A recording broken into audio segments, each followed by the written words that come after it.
Pawtucket following the deadly shooting of a 19-year-old woman last night. It's the second deadly shooting in Pawtucket in just 2 days. 12 News reporter Molly O'Brien is live in Pawtucket with what community leaders are saying about the recent uptick in violence. Mike and Shannon, Pawtucket police have given us no indication that the two shootings may be related, but community leaders are saying this violence needs to stop. An extra police presence near Broadway and Japonica Street in Pawtucket. Police say a 19-year-old woman was shot and killed on Japonica Street Sunday night as she sat on a front porch. Neighbors tell 12 News they were surprised at the sound of gunshots around 11:30 p.m. It's a family neighborhood with lots of kids. Deeply saddened by the tragedy, a community liaison to the mayor's office said in a statement to 12 News, quote, "These incidents cannot continue to happen in our community, and we have to bring an end to this violence."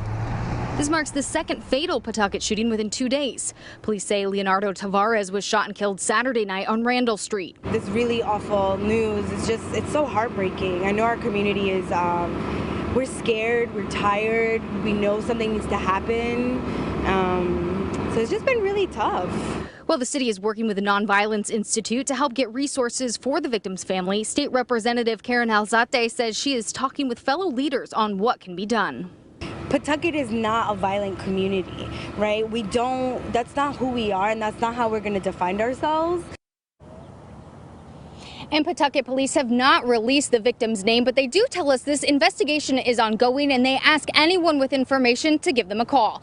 Live in Pawtucket, I'm Molly O'Brien, 12 News. Pawtucket police are investigating 2 deadly shootings from this weekend. The latest happened late last night and claimed the life of a 19-year-old woman. 12 News reporter Molly O'Brien joins us live from Pawtucket with how community leaders there are responding. Molly? Mike and Shannon, Pawtucket police have given us no indication that these 2 shootings are related. Meanwhile, community leaders are saying this violence needs to stop. A heightened police presence on Japonica Street in Pawtucket Monday. Police say a 19-year-old woman was shot and killed Sunday night as she sat on a front porch. This marks the second fatal Pawtucket shooting within 2 days.